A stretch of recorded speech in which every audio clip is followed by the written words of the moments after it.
everyone, it's Pam with Organizer AZ 911, and this is part 7 of my new series of the similarities between the process of getting organized and the process of losing weight. And in this tip clip, I thought I would talk about the concept of limiting containers. We use that phrase a lot in organizing, and we encourage our clients to use limiting containers to help you monitor and keep the clutter from getting too much. And we often say have a certain size container, and when that container is full, you can't put anything else, you can't keep anything else. You have to start monitoring what you have and then deciding what you will have to purge or get rid of before bringing something new in. That's the whole idea behind limiting containers. It limits the amount that you are allowed to keep. And basically what happens when you don't follow the limited container idea, the whole system starts to break down. And the best way I can describe that is, let's say this is your house, a small container version, and let's say you're downsizing. And this is what happens a lot of times when people are downsizing. They are moving from a 5,000 square foot home to a 2,500 square foot home, and they try to put everything that's in here into the smaller house. And what happens is this. Everything spills over. You can't fit this into this. So that, in a nutshell, is the concept behind using limiting container. It's you got to deal with the physical space you actually have.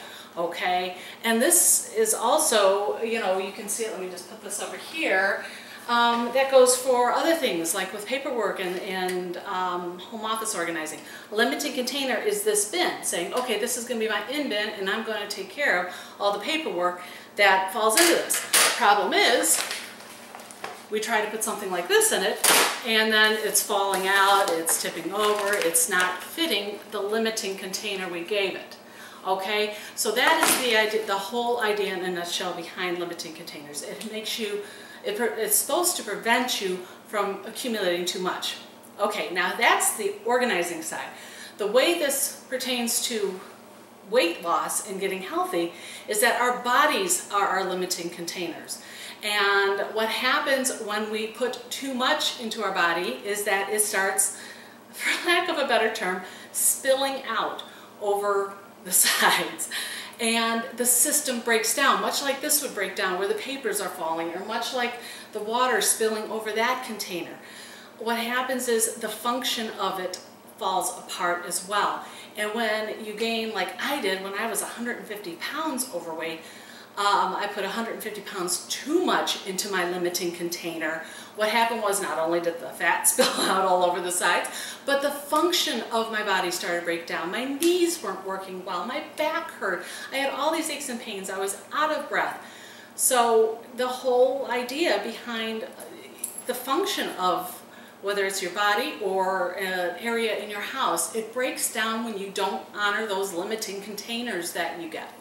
Okay, so keep that in mind. It helps me a lot now when I think of my body as a limiting container, and the calories are also, I have to think of those as a limiting container right now during my weight loss especially.